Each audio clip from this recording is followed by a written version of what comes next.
Hello, and welcome to episode 4 of From the Vault. I'm your host, Dan Wren, and with me tonight I've got Branoc. Hey. And I've got Jaren Dunner. How's it going? How's it going, guys? It's going pretty well. Yeah, lots of magic. Can't be bad. Yeah, it's going good for me too, thanks. So, on tonight's episode, we're going to be covering last couple of weeks. When was GP Madrid? It wasn't last weekend, but the weekend before. And we'll also talk about some legacy stuff. So GP Madrid was pretty good. It was actually a different venue to it's been the last two times. It's my third GP Madrid in the space of a year, I think. But the first two were in the Crystal Palace venue thing, and now they've put it in a venue next to the airport, which was much better from a location perspective. So Branoc, tell me about your GP Madrid experience. Who's your team, etc. Cool. So, as you probably aren't aware, we found 7 people going from Edinburgh, which left one of us as an odd one out. And I had a couple of friends back from when I was an undergraduate in Oxford who offered me a spot with them. So I played with a couple of my buddies from Oxford.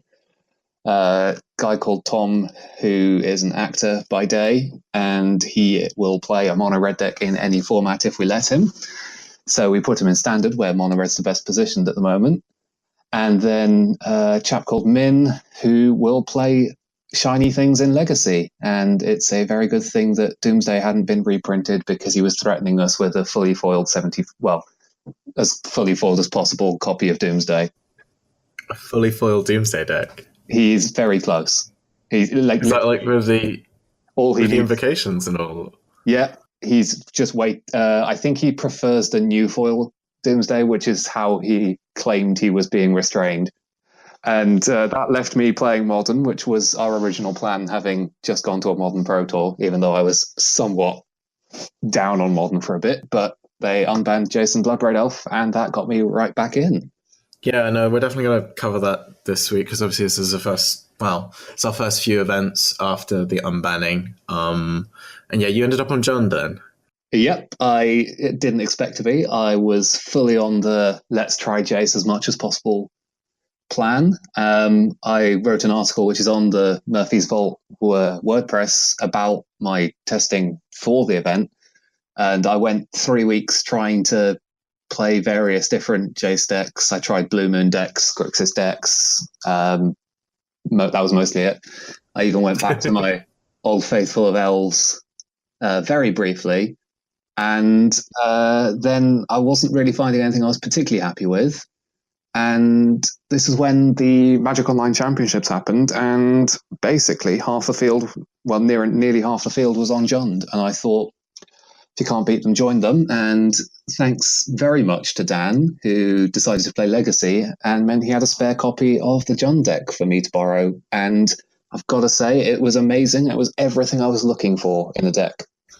GBX. Yeah, no, it's a lot of fun. And I'm never going to pass up an opportunity to play Legacy, but we'll get into that in just a minute. But yeah, no, I'm really glad you enjoyed Jund. You're right. It was, what was the event beforehand? Sorry, you just covered that. I can't remember. It was a Magic Online event. Magic Online Championship Series final. Yeah, that's right. And there was a whole bunch of Jund, obviously. Yeah, I think it was 7 out of 23 players, was it? No, it was 7 out of 23, but it was by far the most played deck. I don't think any other deck got more than 3 copies in the field. Yeah, and Budikov took it with Boggles, of course. Yes.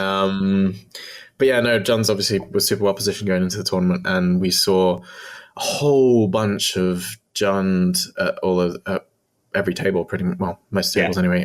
There was that or Tron. I think there was both had huge numbers. Definitely a lot of Tron and a lot of Jund at the GP. They're almost certainly the 2 most played decks. So you had Jund in Modern, you had Mono Red in Standard, and you did not have Doomsday in Legacy. So what did you have instead? Thankfully, we had Bug Delver List, which I can't claim to know any of the details behind, because I'm not much of a Legacy player. but he was pretty confident about it. It seems like he was planning on beating up on a lot of other Delver decks and still having game against the other sort of bigger blue decks, trying to fire off hymns to Turak and things like that to beat up on combo. Yeah, hymns are real strong, obviously. I've just got a 75 in front, and you mentioned the article for your modern testing. We'll put that in the show notes as well when the episode goes up. But we'll also have the deck lists included. So I'm looking at this Bug Delver deck list, and it's pretty interesting, actually. I think main deck Maelstrom Pulse in Legacy is real spicy. And he's gone for, he's got 3 Abrupt Decay, 2 Fatal Push, 2 Goyfs, 1 Tombstalker, no Veils, from what I can tell. Just 1 Last Hope and a Leovold. I think, are there Veils on the sideboard? Yeah, there's a Veil on the sideboard. I definitely saw one in play. Yeah. No, there's 1 Veil on the side, but a lot of folks are foregoing main deck Veil for Last Hope. But yeah, there's also Leovold here, and as I said, I think Maelstrom Pulse is probably the most interesting inclusion. But yeah, Bug Delver, I can get through a lot of games just off the back of him to Torak, and although it gets a lot of flack, it's been putting out some decent results lately, and folks who are good at it will do well with it.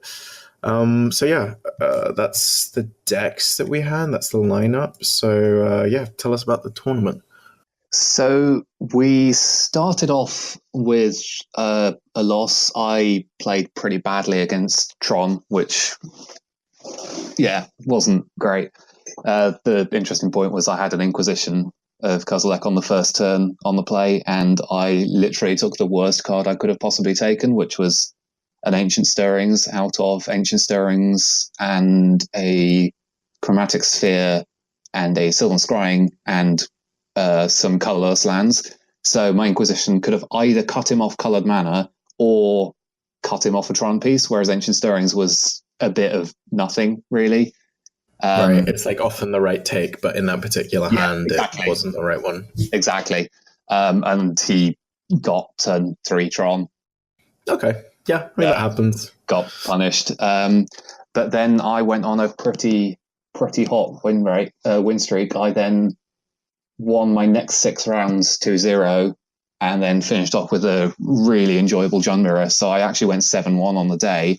Sadly, our team only just about squeaked out 5 wins, 2 losses and 1 draw, thanks to Tokens player in Standard on the other side of the table. And unfortunately, the cut to day 2 for Team GP is either of 6-2 or tied for 40th place. And for the 6-2 records went as low as 45th. So we were very, very close to making it in. I remember you guys ran pretty hot at the end, but that's really tough. Like 5-2-1 was. So, what overall, like, what was your impression of the team tournament? I'm not sure. Is this your first Team GP? It's my first Team GP in a while. My only previous one was in Rotterdam about 18 months ago when we were playing Kaladesh Team Limited, and we went 0-4 drop. Oh god! So this has definitely put the team win rate back up. But honestly, it's such a great experience being able to win together as a team, and especially if the people you're playing with have similar experiences in your overlap in formats, such as I've been playing a fair amount of Mono Red in Standard. You're able to have someone to talk to about the decisions you're not confident in, and that just makes the tournament so much more fun, and winning together is so much better than winning on your own, and losing together is so much easier to deal with than losing on your own. I totally agree. It's just a thoroughly more enjoyable experience, and people just play their decks still. So in the Standard seat, we played against 8 different decks in our 8 rounds. In the Modern seat, we played against 7 different decks. I had to play against Tron twice. And in Legacy, I can remember us playing as 5 different decks at least. I think probably 6 or 7 different decks in the Legacy seat as well. That were like completely distinct archetypes. Yeah, no, I mean, that's Legacy is super, super varied at the moment. We'll get to that in a minute. But I mean, everything you said about team tournaments it's phenomenal, to be honest. Like, I absolutely love it. It's, especially without the buys, the GP day can be really, really long. And so everybody goes through kind of peaks and troughs throughout the day. And whoever's kind of peaking at the time is there to like sort of, encourage everybody if we've lost, or just kind of like hype them up after a win and stuff like that. And I really, really like it. Jaren, talk to me about your tournament. Yeah, so I was in the Legacy seat for our team. We had me on Legacy playing Burn, which is contrary to Modern's Boros Burn. It is mono red and should basically always be mono red. I'll get into some of the specifics in a second, but we also had Old Man Smith, Andrew, on Jund. No, that's wrong. He was on Tron. He was considering Jund, and his first matchup was Jund in my show notes, but he was on Tron. Mono green Tron, and then we also had Leandro, who was playing mono red. Leandro didn't note that he thought maybe black red was a bit stronger prior to the tournament, but he had been playing mono red for, I don't know, over a month before the tournament and was getting some pretty good results with it. So he decided to stick with what he knew. Yeah, that's the black red with the splashing for the scrounger, and some people like to play Hour of Glory, which we'll get to in a minute. But carry on. So with Legacy Burn, you get access to some extra stuff that you don't see in Modern. So you've got Chain Lightnings, which are additional 3-mana burn spells. You've also got Price of Progress, which in a format filled with a lot of non-basic lands can do, like, frankly, ridiculous amounts of damage. I'm so scared of that spell. I just need to like put that out there.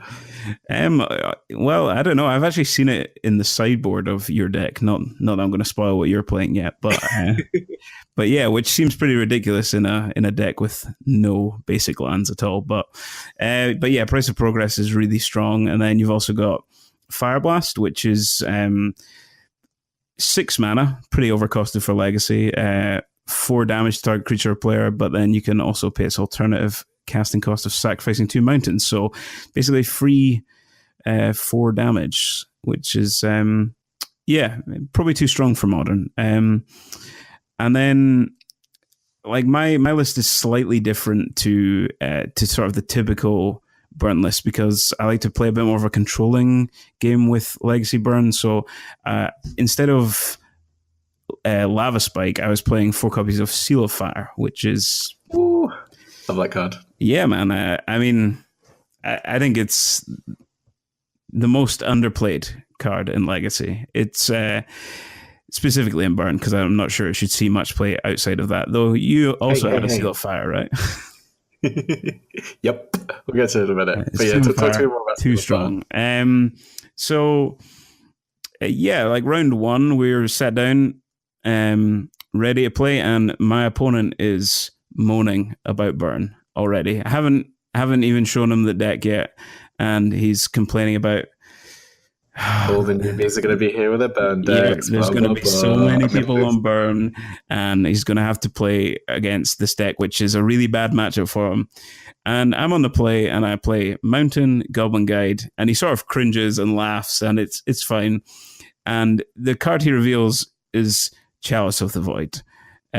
Which, I mean, main deck Chalice of the Void can't be too bad against Burn, being that it's almost entirely 1 and 2 drops, like the entire deck. So he then plays Eldrazi Temple, and I know that he's on Eldrazi Stumpy, and when I attack the second turn, he reveals another Chalice. So he plays turn 2 Chalice into turn 3 Chalice on 2, and I'm just locked out the game. So lose the first one, beat him in the second game, and then game 3, I've kind of got him, like, if I untap, I've got him dead on board with what I've got in hand. He's got a Thorn of Amethyst to slow me down a bit, and he he plays a Zurin Orb, so I cannot beat gain 8 life or gain 10 life. So his hatred of Burn ended up costing me pretty hard, and that actually lost us the match overall as a team.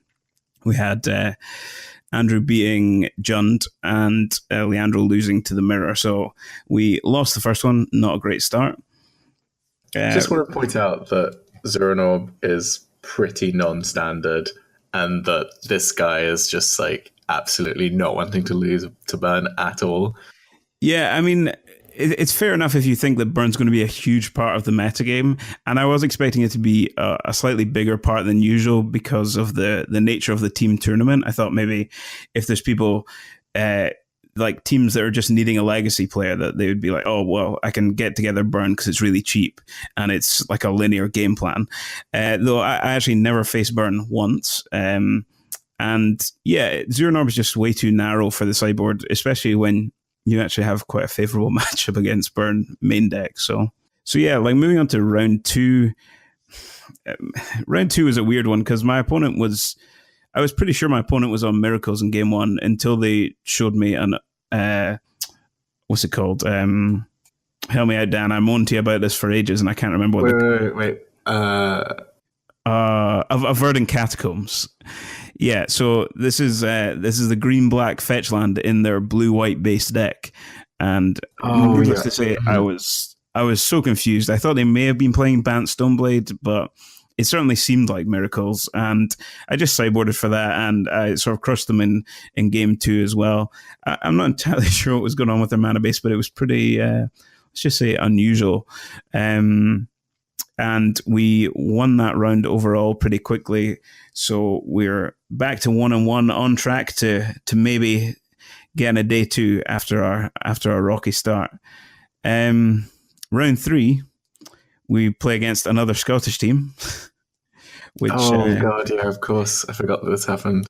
Yeah, so we were playing against Danny, Wayne, and Adam. And I was playing against Adam, who we'd actually been speaking before the tournament started, so I knew that he was on Grixis Delver and he knew that I was on Burn. And the way my deck is set up with the Seal Fires is, I think, better than the typical Burn list against Grixis Delver because it allows you to grind a bit more. I mean, you're still pretty dead to like a Gurmag Angler or a True Nemesis, but against most of the small creatures, you can play a bit more of a game there, and instead of trying to just race, you can actually sort of try and control the board. So I picked up a pretty quick 2-0 in that match.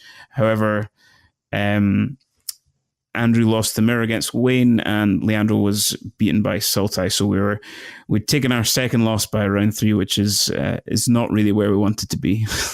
Yeah, no, that's really rough. But I mean, you're still live at this point. So. Yeah. Like we're just like, oh, casual 5 rounds, just need to win out, no problem there.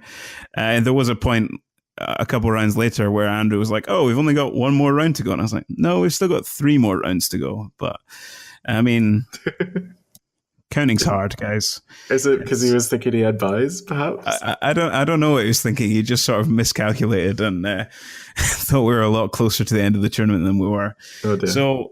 Moving into round 4, we had I was playing against Ad Nauseam Tendrils, though I was not very clear on it being Ad Nauseam Tendrils. I was sort of thrown off a bit by a Badlands, which is not standard for Ant because it's more of a blue centric deck, and you'd expect to see Badlands in like the Epic Storm, which is a sort of more like. It is more focused on black and red than blue. The blue's just there for the cantrip. So I wasn't sure because I won game 1 with an Eidolon. Like I just got a bit lucky, and that's one of your best cards against any Storm deck. If you can land that, then game 1 they usually can't do anything about it.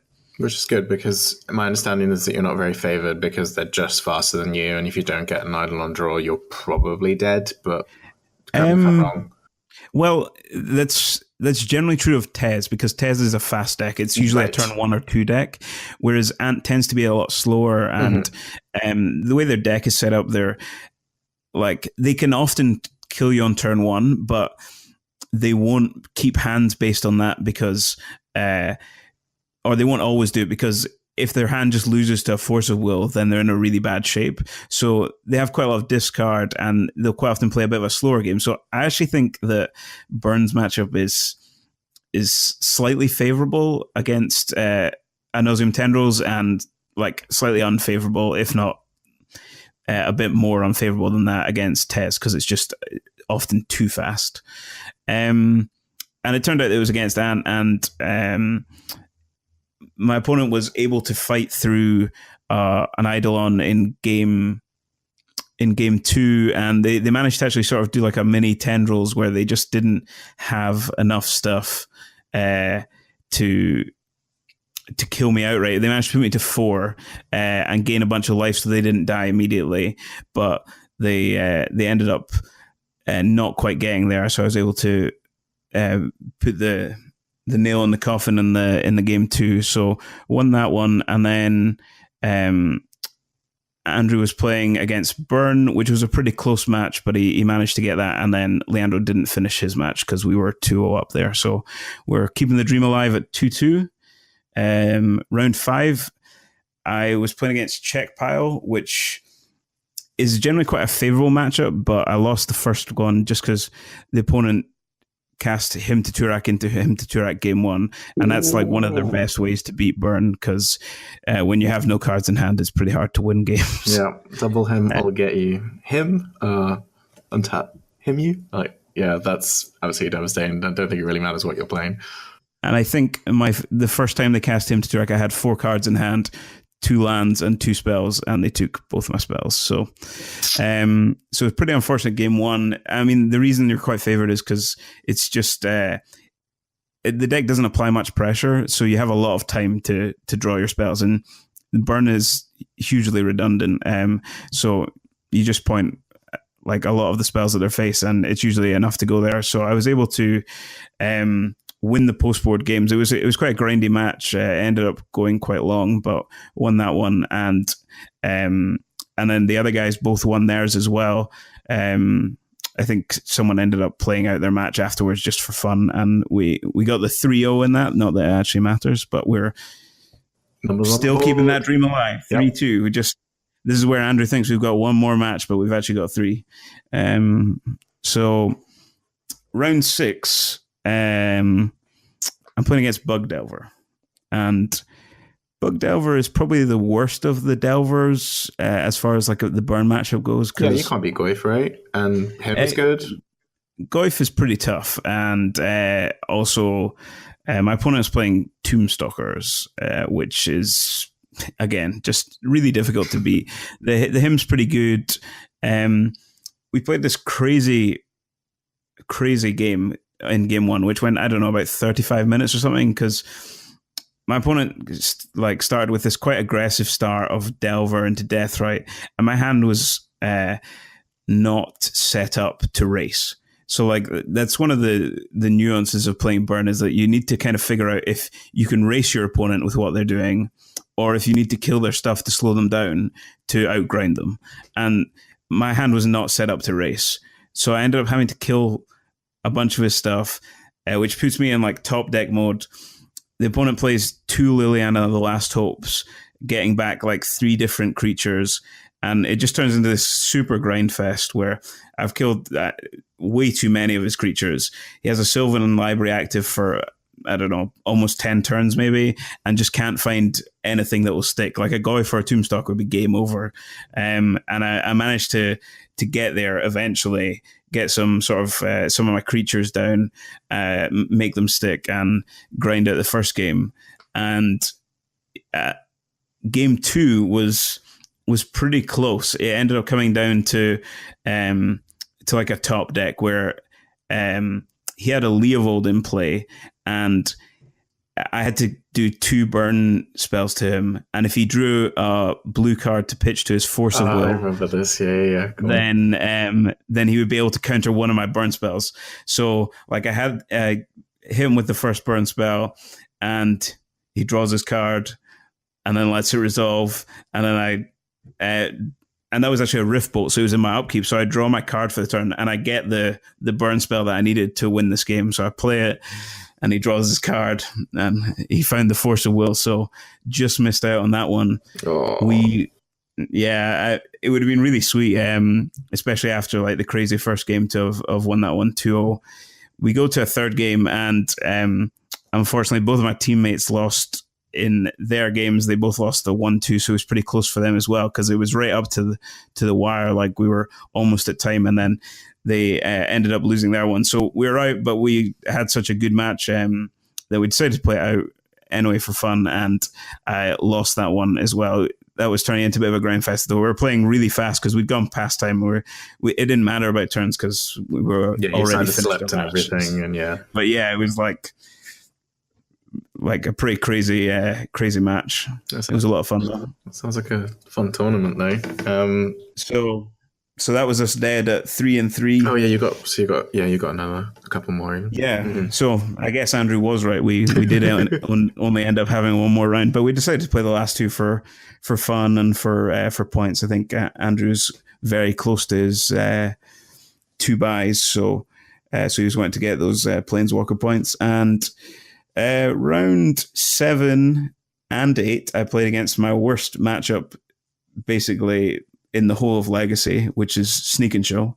Oh dear. Which I guess is fine if you're already dead. So in round 7, my opponent killed me in a real swift 2-0, getting the Leyline of Sanctity out of the board. Yikes. Yeah, I mean, it's hard enough to beat that deck at the best of times, but Leyline of Sanctity is just unwinnable. And also, just for the sick Rubbins, even though I had a Swift Spear and a Goblin Guide and an Eidolon in that game, he also played Pyroclasm the turn after. So okay, you can have this one, so buddy. Pretty savage. And then we lost that one as a whole. And then we won round 8. I was played against Sneaker Show again, which I was really fortunate to manage to 2-0. And Leandro also beat the mirror there again. So we finished with a 4-4 record, which is, it's not where we wanted to be. We wanted to be making the day 2, but it was a lot of fun. That was my first team tournament, and yeah, it's just like a totally different vibe to the usual tournament where you're, instead of going to meet all your mates after the round, you're just sitting there playing with them as well, like during the round. So it was good fun. Yeah, it's an absolute blast. And I really like sort of, when you're one each and you're all 3 crowded around the hand and you're like, oh, what are we going to do? And you pull out a win from that. It's really good. Yeah, for sure. So Dan, why don't you tell us a bit about your tournament? Yeah, so as Branoc said, we had 7 Team Volters going. So Branoc also, so he joined up with his Oxford mates, and then we made up the team that you just described. And then my team was myself in the Legacy seat, playing Rug Delver. I love Rug Delver. We had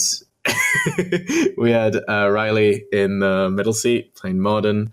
I love having Riley in the middle seat. That worked really well. I think we had a really good dynamic there. He was playing Jund, and we had Linz in the standard seat, playing Monored. And I really, really liked this team generally. I think we had a really, really good chemistry, and we kind of asked each other just the right amount of questions so as to not be too intrusive in each other's games. One thing that Riley did quite a lot, which I really appreciated, was that I'd often ask him a question and I'd say, hey, what do I do here? And his answer would be, I don't know. And I really liked that because he didn't try and actually answer the question, and he just said, like, Dan, you're the rug expert here. I trust your intuition. Do what you need to do. Yeah, and especially in Legacy, like even more so than other formats, though it applies in those two. If you've not been watching the game since the beginning, then it can be pretty difficult to actually offer advice because you need like a lot of context for it. Yeah. No, it worked really well. Often I'd show him some opening hands, the kind of like post-board Rug Delver sort of LD control deck kind of hands, and he'd be like, that looks really garbage, and I'd be like, nope, I'm keeping this is fantastic.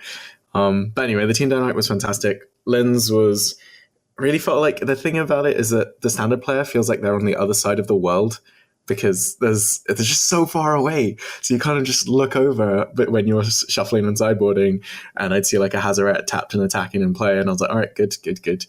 But Linz is just a bit more context around him. I was really, really happy to have him as a standard player. He always has a really, really good understanding of standard formats. It's a good way of kind of absorbing what's good in the format, what's important, the play patterns, etc. So he'd been playing mono red for the last few weeks. We've been talking quite a lot, traveling to PPTQs and building lists together. He absolutely knocked it out of the park. Lynn's especially had a fantastic performance across the weekend. We all did well in our own respective kind of ways. Rarely got played against Tron a heck of a lot this weekend and pulled out a whole bunch of wins because Bloodbraid Elf is great. So there was... we did kind of talk about our Jund list because Branoc was playing Jund and Alex would as well. And I play a lot of... if everybody knows me, I play a lot of GBX in Modern in general. So we kind of bashed heads in order to kind of build them. Branoc, obviously, we're part of those conversations, and even though you're new to Jund and everything, you've still, we still put quite a lot of time into the lists. Do you want to talk about any specific slots that we sort of discussed? Yeah, so obviously we started off the week before the GP with quite a few different lists coming out of the Magic Online Championships with like various different things in the tech slots, various different mixes of the removal. The list that did best in the Magic Online Championships was in the hands of Steve Rubin, and he had 6 1-mana removal spells. He was one of the very few who still kept large numbers of fatal pushes in his deck. But we decided that was definitely in the mindset of expecting to face lots of mirror matches and lots of humans and decks like that, which we thought wasn't what we were going to face at the Team GP. We thought we were going to face a much wider field and more big mana decks. So we actually took Reed Duke's list as a starting point, even though he didn't do very well in the tournament. We thought his list looked best for an open field. I think we particularly liked having 2 Maelstrom Pulse. Yeah, 2 Pulse was definitely a starting point, and that was definitely something that put us on board. My most recent Jund list is now running a couple of pushes, but exactly as you said, we didn't really expect quite so many Jund mirrors, and there were a lot of Jund mirrors in the end. As we said at the beginning, it was really a field full of Jund and Tron. Yeah. We definitely were a little bit scared of Boggles going into the tournament, so we had a few slots in the sideboard where we were like, we definitely want an out against Boggles. So we ended up playing Golgari Charm because that can either wipe away the 1/1s that haven't been enchanted so that your Lilianas can tick down on the real threat, or it can blow up the Leyline of Sanctity, which is how they actually beat you. It's the most important card in the matchup by a mile. I love Golgari Charm. Just want to put that out there. Still in my Jund list. Oh, absolutely. So that's how we built our Jund lists, and it worked out really well. As I said, Riley played an absolute blinder throughout the weekend. I'm not going to go through an absolute round by round breakdown, but just a kind of overview of the tournament. So on day 1, I sort of kicked off the day playing, I think 2 of my first 3 matches were against Pile, which is exactly where I wanted to be. Check Pile to be specific. This is like the 4-color control deck, which uses Deathrite Shaman to play all of the Magic cards. I don't know, man. They're like all the same, right? It's called Pile for a reason. It's a pile of... Absolutely. No, you're absolutely right. But my Rug Delver matchup against Check Pile is fantastic, and just kind of took those quite easily. Played against a really inexperienced player who at some point fetches off his Bloodstained Mire, puts a Tropical Island in play. I frown at him until he puts it away. And then he's like going through his deck, trying to find something. And then I see him like speak to the modern player, and he goes like, Montagna? And the modern player's like, no basic mountain in your greedy deck.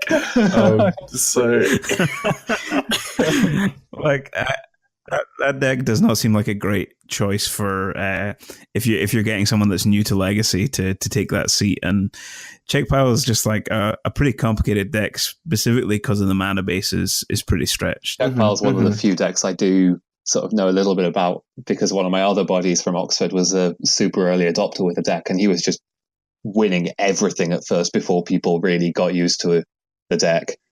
And he actually has a different perspective on the Rug matchup. He thinks he's quite favoured, and he was saying that a lot of the Pile lists are getting too greedy and are not playing as many basics as they should and too many wastelands, and that's what you get punished for in the Rug matchup. But yeah, I've not seen the matchup playing, so I'm just. Mm-hmm. I mean, they usually play an island and Yeah. a swamp, is how it works. But I mean, I don't know. They're just trying to resolve way too many 3-mana spells at the end of the day. I guess I've just had a lot of practice as well, and I go to this kind of almost full shroud plan. And if anyone's keeping fatal pushes in against me, then they get punished super hard. But anyway, I'm not going to get too much into the specifics. Suffice to say that I'm really comfortable with it. I played against an inexperienced player. I played against another power player who actually thought that he was favored as well.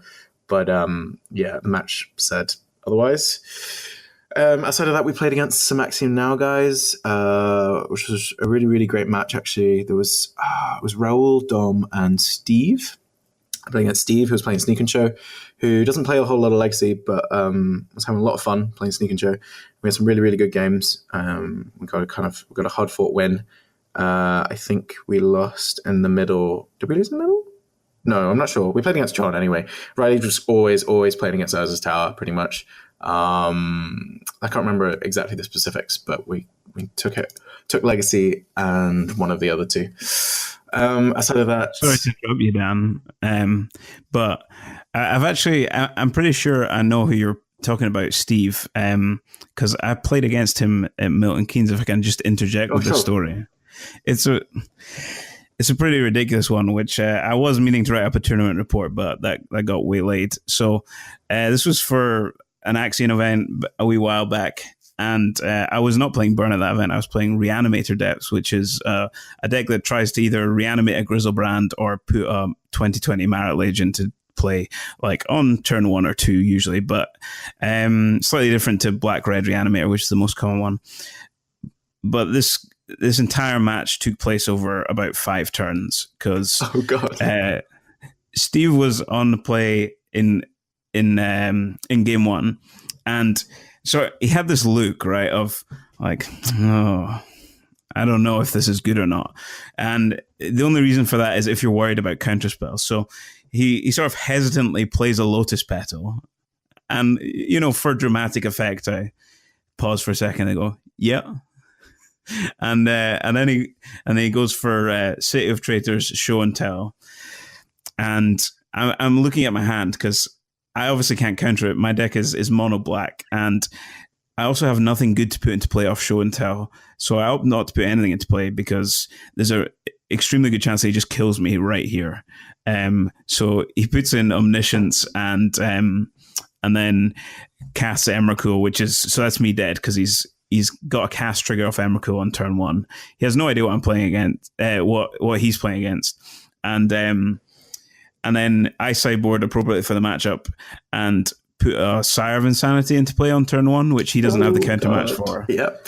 So that's 2 games in 2 turns, and then game 3, he knows what I'm playing against, and I keep this weird hand, which is like 1 land. It has some reanimation spells. It has a Thoughtseize, and it doesn't have any, and it also has a Tidespout Tyrant in it. So it doesn't have any way to put my stuff in the graveyard, apart from like Thoughtseizing myself, which is terrible in a matchup with counterspells. So he plays a fetch land and passes, and I play Thoughtseize because I'm hoping to just take like a Grizzlebrand out of his hand and then reanimate it myself. And he fetches, and I'm thinking, oh, maybe he's going to brainstorm, that'd be bad. He spell pierces it, which is also pretty bad. So he then goes to his turn 2 and plays Show and Tell and puts into play Emrakul, and I put into play Tidespout Tyrant, which is generally speaking pretty good for me because if I cast any spell, I just get to bounce his Emrakul, and that's basically the game over there. But I'd take my draw for the turn and draw a land, and I've got 3 reanimation spells in hand and no targets to reanimate. So that's the game over on turn 2 for me. It was a pretty ridiculous game, but it was a lot of fun, and he was a pretty cool guy. Yeah, Steve's real decent. I actually played against him in my second GP ever, GP Manchester, on day 2, and I was on Greenway tokens. I think he was on 4 color rights, which was a pretty tough matchup, but that was one of my losses on the day. It was a good tournament, but yeah. Yeah, sorry, I'll let you get back to no problem, man. your tournament report. It's a good little tangent. Yeah, but we had a really good to and fro. I remember, like, at some point we have this massive staring contest in game one after I make a couple of misplays and like stifle Grizzlebrand activation to put him to 8, and then he tanks super super hard if he wants to activate again. I don't actually have the bolt in hand, but I've got this untapped Volk in my hand. Sorry, on the board, and I'm just like, oh my god, you're a lunatic. But yeah, no. So it actually goes down to 3 games, I think, because he takes game one, and I think we're in turns in game 3. That's right. I don't think Riley finished. Anyway, I think we won the standard game. Riley's definitely going to be correcting me after he hears this episode. But yeah, I won in turns after I think I curved like Goose into Goif and just like, yeah, just chunked him basically with like days and force backup. It was pretty ideal for having to finish a match quickly. Anyway, then, so at this point we're 3-0. I've beaten Pile and Sneak and Show.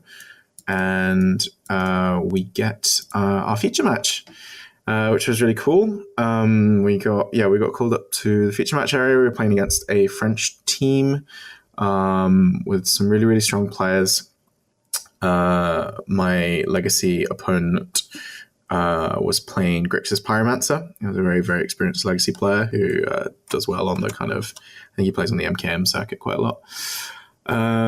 So we will include a link to the match. I think it starts off on Len's playing standard, and then we get, he's playing Mono Red against Blue Black. He played against a lot of Blue Black this weekend, which was fantastic. Mono Red was a really good call. Modern is playing against Jace Shift, or whatever you want to call it. The Scape Shift deck playing Jace. And Riley takes that. So I think, we win in standard, we win in modern, and we're going to game 3 in legacy when the match finishes. But I think we get to see my game 2, where, in my opinion, the commentary was a little bit questionable, but we have a situation where I've got a Goose and a Goif on board, essentially, and I've got this true name in my hand, and I'm looking for an opportunity to resolve it. And he keeps having like red mana up, I think. So I'm thinking Pyroblast, and then eventually he plays a Gumag. I try to dismember it. We have a wee fight over it. Eventually, I think the Gumag resolves, and I'm happy with that because I can now resolve my true name because he's fought over the dismember. He then taps out to play an Engineered Explosives on one, which I think was quite questionable because I don't think the Mongoose mattered at that point because it wasn't threshed. There's a 5/5 in play. So at this point, I've got Goif and Goose. And then I untap, slam the true name, and then the game's over pretty quickly. But I just had to kind of navigate it through the Pyroblast, essentially. And I was really, really happy because upon watching the coverage, I actually spied the Pyroblast in his hand. So I was really happy to make that read and take that game. Although, as I said, the match didn't finish. Then we take our first loss to a really strong English team who actually, I think they top 16'd. They got a good bit of cash anyway, but the fella I was playing against was on lands, real strong lands player, obviously with a lot of experience, and that matchup is rough. I was packing 2 Winter Orbs. That is not a good matchup for any deck. It was really tough. I was packing 2 Winter Orbs at the weekend because I was actually expecting to play lands, and the Winter Orbs kind of go hand in hand with the Goif build. So I was kind of expecting to play against them, and I was thinking if we're going to make a deep run on this tournament, we're going to have to beat up some good lands players. And the way that I do that is I Winter Orb them, usually. I think that's stronger than Price of Progress out of my kind of, out of Rug Delver anyway. We don't see the Winter Orbs in game 2, and so I think Riley loses a Jund mirror. The gentleman he was playing against played against Jund, I think he said 6 out of 8 times on day 1. It was absurd. That's pretty ridiculous. He won basically all of them. He was, just really, really good at the Jund mirror, basically, and really teched out for it because he kind of expected it, contrary to what we'd planned for. So he was rewarded, and they made a real deep run and did well. We ran into them on day 2 and sort of encouraged them on, and they went on an absolute tear. And so, great job. And then we finished off the day, I think, played against Grixis Delver a couple of times, and 1-1 against this really nice American fella who had come over without a team and just joined up with this, I think this Mexican guy and this Spanish guy. It was this total ramshackle thing. But the guy was very, very strong legacy player. We had some fun Delver mirrors. People really hate Delver mirrors. I absolutely love them because they're super, super tense and nobody has any permanence in play, and it's exactly how I want to play Magic. But we had a couple of people, like wasting each other, just draw go. And then we finished it, and folks who were watching were just like, that looked absolutely miserable. And we were both just there, just like, oh my God, that was so much fun. We had the best match ever. But seriously, there's like quite a lot of micro decisions and everything. I really enjoy that kind of legacy. So that was fun. Beat up on this Burn guy who unfortunately didn't really speak very good English or play Legacy at all. I think I hardcast Force of Will with the new printing of the EMA Force of Will, and I just absolutely broke his brain because he just was like, what is this card? Why are you spending 5 mana? And he picked it up, he was like, Force of Will, yes. And I was like, oh, yep, cool. And then at some point I stifled a Rift Bolt coming off Suspend. So like I let the time counter come off, and then there's a second triggered ability when there's no more counters, and I stifled that. And that was pretty tricky to explain that interaction, essentially. So we got a judge over and everything, cleared it up. But that team was like burn across the board. It was like Mardu in standard, Boros burn for modern, and then Legacy burn. But we took that one 3-0. That was good. And then we actually finished. So at this point, we're 6-1, and we finished the day on a loss. Unfortunately, I think. Riley loses to, I think this is Red Green Eldrazi, and I lose to Grixis Delver, and it's, no. I can't remember. Anyway, we lost the match. I definitely lost my game. I think Riley wins, and one of the other two lose anyway. It was the end of a pretty long day, so I think you're forgiven for not remembering the specifics. Yeah, it's so long. My notes get real sketchy at this point. Day 2, we head for the venue, get some good breakfast, check out the pairing board. We arrive with a good bit of time, and we see Dominguez, Calcano, Mengucci. So I'm like, all right, cool. They're X2 as well, apparently. So this is a good way to start the day. So I'm playing against Dominguez, who's on Bug Delver. There's a Jundamero going on in the middle, which is Calcano, and Riley, obviously. And then on the far end, we've got Mengucci playing blue-black against Linz. I have some really tough games against Dominguez playing Bug Delver. I'm not got a lot of experience in the matchup, and I think that it's much rougher than I thought at first glance, because my only answer to his Tarmogoyfs are really Spell Snare or my own Tarmogoyfs or my Dismember. I guess I got a few, but my point is that he's got this big glut of threats that make it quite difficult. He's got hymns, which if they do resolve are devastating, but are kind of difficult to resolve post-board. Anyway, we had a long discussion about it afterwards and whether or not I'm bringing True Name in and stuff like that. And I think we sort of established that I should be on the play, but on the draw, it's kind of tricky. But I guess the point is that he can push my Tarmogoyfs and I can't bolt his Tarmogoyfs, so it gets a bit tricky. But that was really hard fought. I think that was 3 games. Anyway, Riley wins the mirror because Calcano doesn't draw lands in one of the games. I think he gets stuck on 2 on the draw or something absurd. And then we're watching the standard game. And so the situation is, I think I'm gonna butcher this, but Linz has a Hazoret in play. Opponent is on, I think, 5. Well, we're going to kill him with 3 activations. I don't know. We're going to kill him with Hazoret activations is the point. But because on board he's got a Scarab God and a zombie, and I think at some point during this he also makes a Gear Hulk. But essentially we have to kill him with Hazoret activations. That's the plan, and the opponent has basically like 1 draw step, or we can untap and just like pitch the 2 cards in our hand to kill him. And he has some outs to it. He's got like Rastus Contempts, but he's got quite a few in the yard, and he's got Confiscation Coups, which I believe we've already seen. And then as they go to upkeep, and there's the Scarab God. They're having a massive internal debate in the team as to whether or not they're going to reanimate and stuff like that. Mengucci is just absolutely steadfast. He's like, no, we have to draw out of this. We absolutely have to draw out of this. I'm not spending my mana this way. And then he peels the top card of his deck, Confiscation Kuza, Hazaret, and that's game. And it was super dramatic, but like and frustrating, but also just a great experience. And yeah, we took them to a top deck, and they ended up finishing 5th, I think. They went on an absolute tear after that. They started the tournament 1 and 2, I think, and then just they just won a bunch of games and missed out on top 4 by on breakers for a very slim margin. Then what happens? I think we lose the next match overall, but I beat a Jeskai Blade player who was, absolutely convinced that he knew how to sideboard and the matchup was favorable. But I absolutely love playing against Stoneblade decks.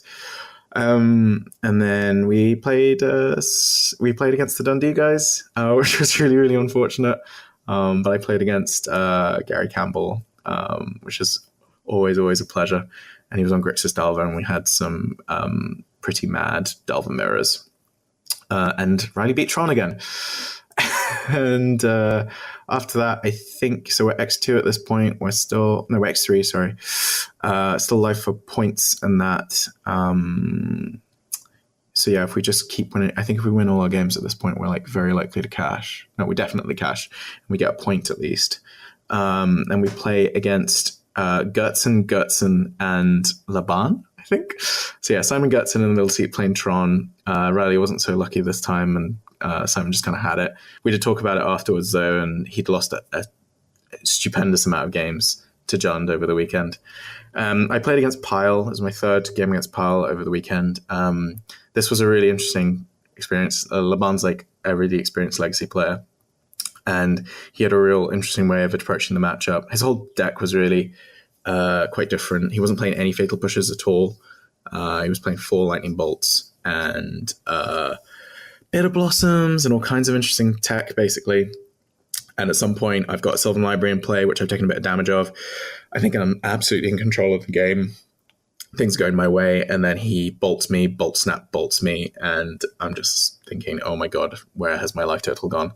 And manages to take the match. But yeah, so a really novel approach to the deck.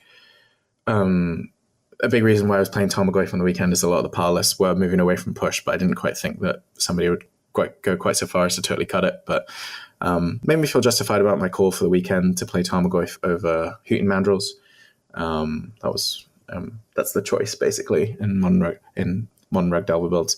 Anyway, we round off the day by me beating up on Storm despite having no idea what I was doing, because my deck just gifted me a lot of post-board counter magic. I also think the matchup is just phenomenal post-board. And then finish off the day by I lose against a very strong Japanese Grixis Delver player. So it's my 4th Grixis Delver over the weekend. I went 2-2 over the weekend. He was phenomenal.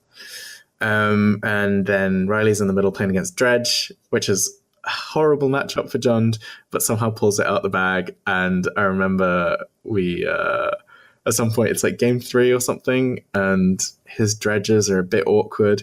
And we've got the Skoos in play, and Riley's making all the right plays in order to kind of stay in the game and sort of stay bobbing. And then we peel Basic Forest, which is like exactly what we needed in order to like totally turn the game around. My poker face is like absolutely horrible when the forest comes off the top of the deck, and I've never been so happy to see a goddamn Basic Forest. You're always happy to see a Basic Forest, Dan. Let's face it. I know. You're absolutely right. But in this moment, I was just elated, and it was great. So that kind of helped us stabilize and turn the game around. And then at that point, we just started I think it allowed us to have 2 Skoos activations and also play out a Goyf or something. And then we just totally took the board back from him. Oh no, wait, it's a pulse. We pulse his Narcomoebas and then eat them. So that's great. With the Goyfs are already on board at this point, I believe. So at this point, the game turns around. Really cool way to finish the tournament. We end up, what place did we finish? 28th, I believed. Yeah, I believe we finished 28th. We missed cash on breakers, which was top 24.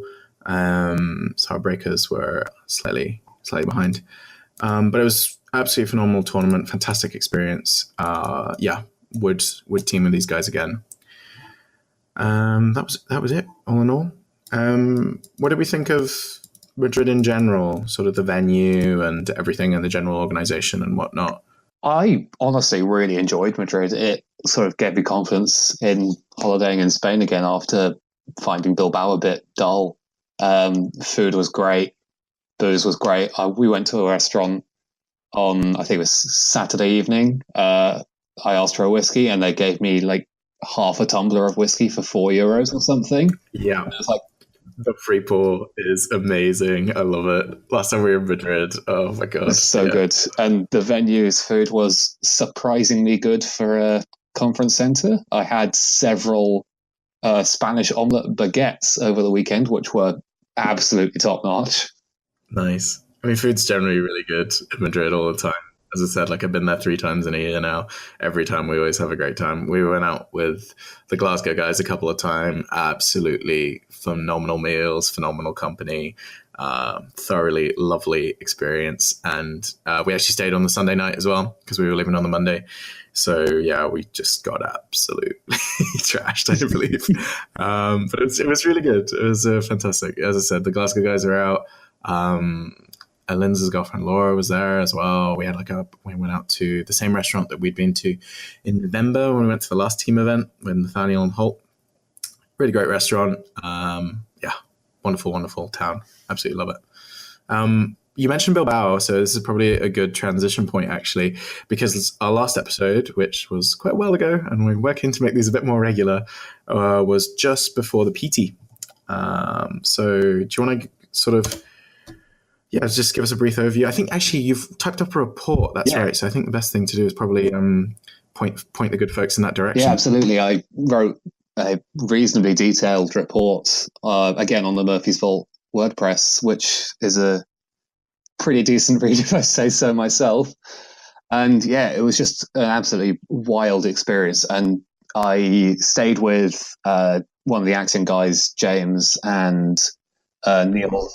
James Anningham, who's really great fun to live with for a week, and Neil Small, who was the English national captain the last year, and he's really solid. And I learned so much just spending the entire week drafting with them on Magic Online. We'd hoped to get some paper drafts going, but unfortunately we didn't have enough people there for the whole week to do so. So we just drafted online a lot. We joined up with Danny Anderson and Andrew Rayner for some practice as well. And yeah, it was just really, really good experience in the week. I felt super prepared going to the draft format, got hooked up with a really, really solid Merfolk deck, managed to 2-1 my draft pod where I played against Shahar Shenhar. What was his name? Can't remember the guy who played second, but he turned out to be a gold pro. And then Tiago Saporito in the third round. And I almost beat the guy in the middle on a mulligan to 4. So that was pretty hot. I also got interviewed by Rich Hagan on the stream, which I link to in my report. Oh, yeah, that's right. Which was great fun. Was great. Bit nervous, as you can probably tell if you watch it. Won't give you any spoilers. Well, welcome. So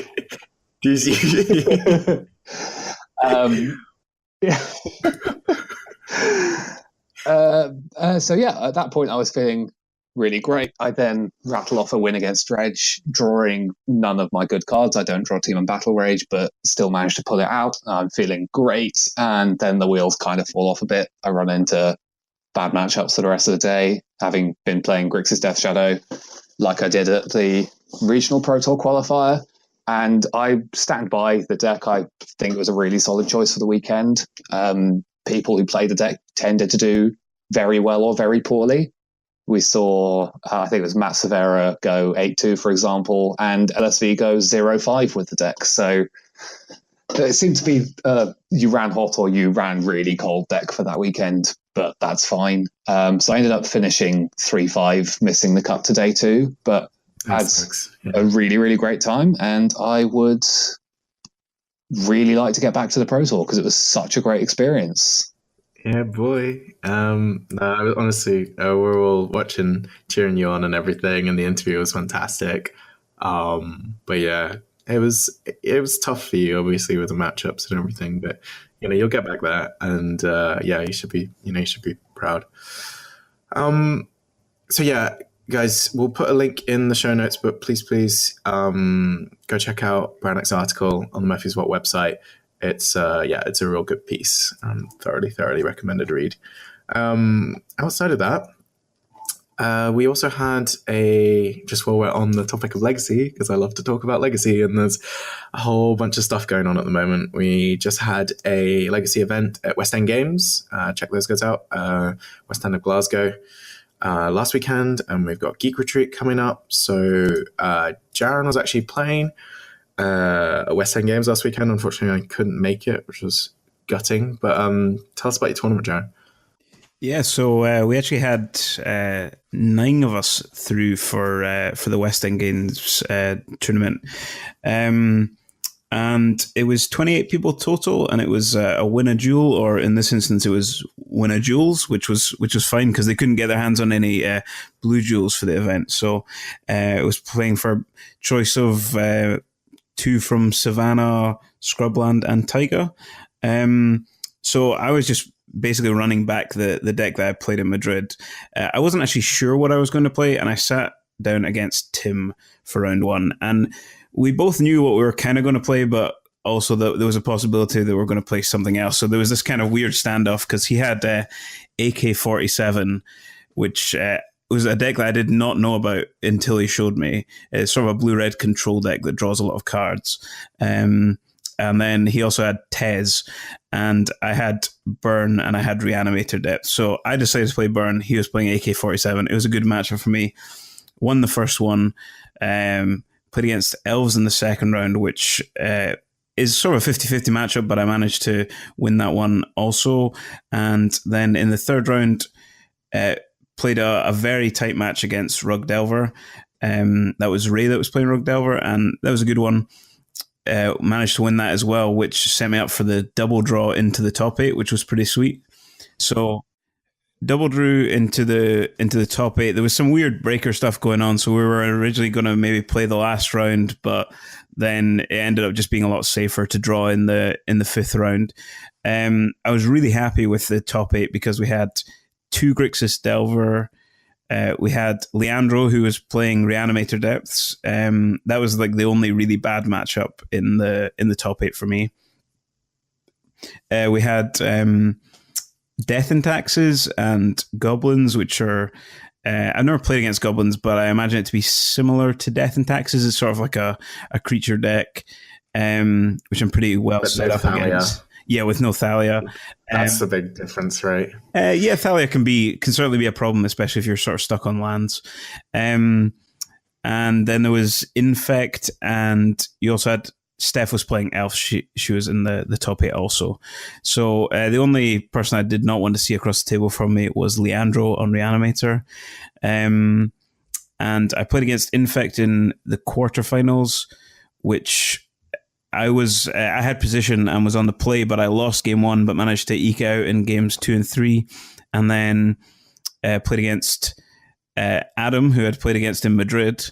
In the semifinals, he was again on Grixis Delver, and it was a much closer match this time, and it was very close. Went to 3 games, and was a lot of fun. And I managed to beat him there again, and then played against Danny in the finals, who was also on Grixis Delver, and managed to put that one together as well in 3 games. So I walked away with a couple of dual lands. Yeah, get some of that hardware. No, good job, man. Honestly, we're like dead shaft. That was awesome. Good result. Yeah, it was a lot of fun. Like, I mean, it's always just fun to be playing Legacy in paper because you don't get too many chances. Obviously, it's that's not been the case sort of recently with Madrid, and then this, and then we've got Birmingham. we've got Geek Retreat next, like this It's Geek Retreat next weekend, of course. Yeah. And you're playing in that as well, right? Yeah, I wasn't going to, but they've added the buy. They made it a GPT for Birmingham, so I figured it was worth trying to get that extra buy for Birmingham. No, that's a hell of a top eight as well. Like, Danny and Adam were in Madrid as well. Love those boys. Adam had a real tough tournament in Madrid, actually, with some really, really difficult sort of decisions that didn't go his way, even though being the right decisions and all that kind of stuff. But he's one of the. I definitely put him in one of the strongest legacy players in Scotland. So that's great. He's been playing. He's been playing Grixis Delver for quite a while, and he really knows the deck inside out. Yeah, quote unquote solved. But Danny is not played a whole bunch of legacy, but is obviously a strong Magic player. So I mean, he made it to the final of this tournament, and he was saying that he just sort of had the deck by happenstance because he'd borrowed it off someone, and then for playing a fight event, Gary. I think, in Madrid. Yeah, he borrowed it off Gary and hadn't given it back to him yet, so just decided he might as well give it a go, and found himself in the final. So, wow, Gary for him. He was supplying so many decks to folks for that tournament. That guy's just absolutely amazing, and will loan out decks with just ridiculously expensive cards in them. He's an absolute gem. I remember when we were in Madrid, and it was on the Friday, and he was just playing against Harry, and it was the playing of Grixis Delver mirror, and I was like, "Oh, Harry, I didn't know you had Grixis Delver." He's like, "Oh no, this is Gaz's deck." And I'm looking at Gaz, I'm like, "You own 2 Grixis Delver decks?" And I think he actually owns more, like just full 75s with Grixis Delver ready to go off the shelf. But yeah, absolute legend. No big deal, you know. Are you going to run back Burn for the GPT this weekend? Yes. Don't worry, this episode will come out after the GPT, I think. So spill the beans. It will come out after the GPT, and my intention is to just run back the same 75. Needing to borrow a couple of sideboard cards for some ley lines, which is potentially controversial for some Burn players, but I'd rather be covered, and I think I've got space for them. So that's the plan, and hopefully the room will be as fair as it was last weekend, because then I'll be pretty well situated for that. That's what Burn wants. Yeah. That should be good, and best of luck. You did really well last weekend, so do it again. Gonna run it back. Yeah, boy. Outside of that, upcoming events, obviously we mentioned GP Brum, that's still a little bit far off. Branoc and I, however, will be going to Amsterdam, not this weekend, but the weekend after, I think. Is that right? Yep.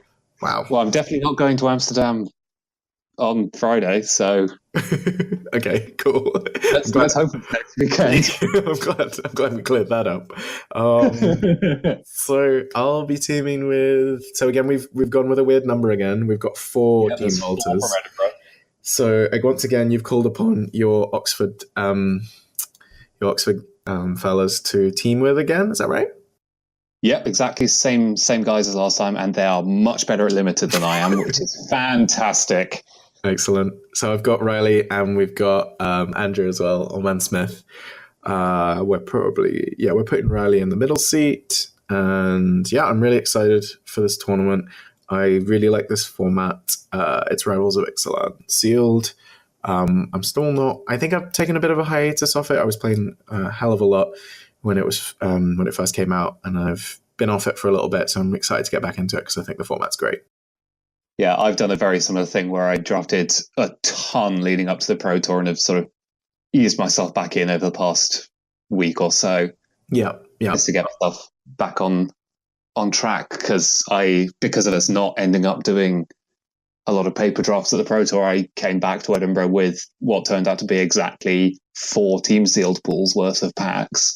So we've been cracking them as a group and doing big group builds where there's 6 of us all talking about how we build a pool and things like that in order to prepare. And it's good to just look at some pools before you go to a team sealed tournament because it's much harder than you think. There's so many cards.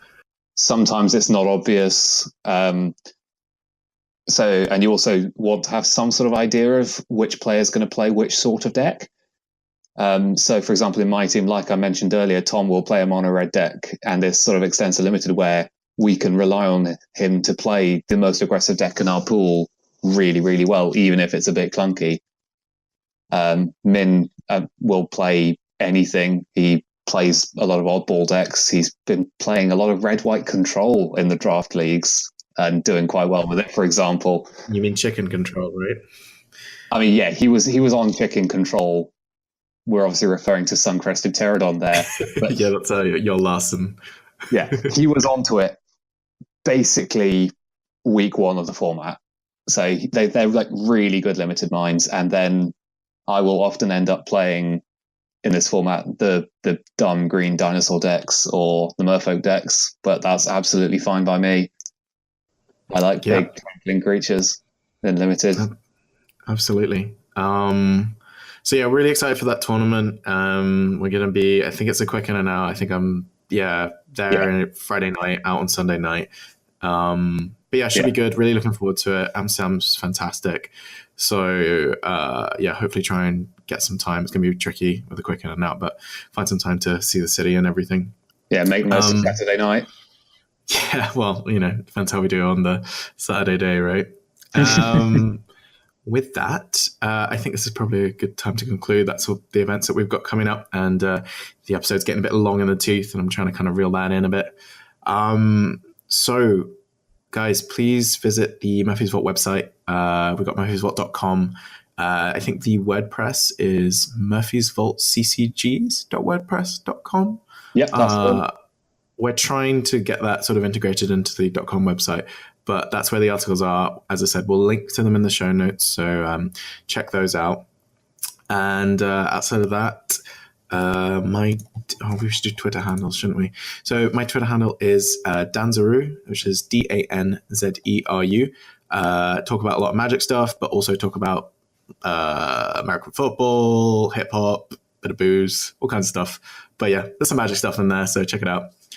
What about you guys? Similarly, I'm on Twitter as well. Arcanite2805. That's ARCANITE. And I mostly use it to tweet out results live from tournaments. I'm pretty good at tweeting every round.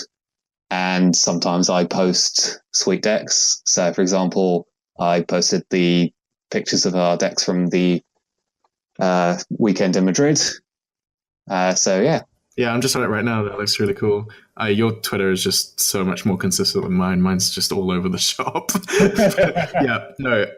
Braddock's Twitter is a good Magic Twitter rather than it all over the shop. But mine was fun, I promise. Check it out. Jaren, are you on Twitter? I am on Twitter. I think I maybe have like 3 followers or something.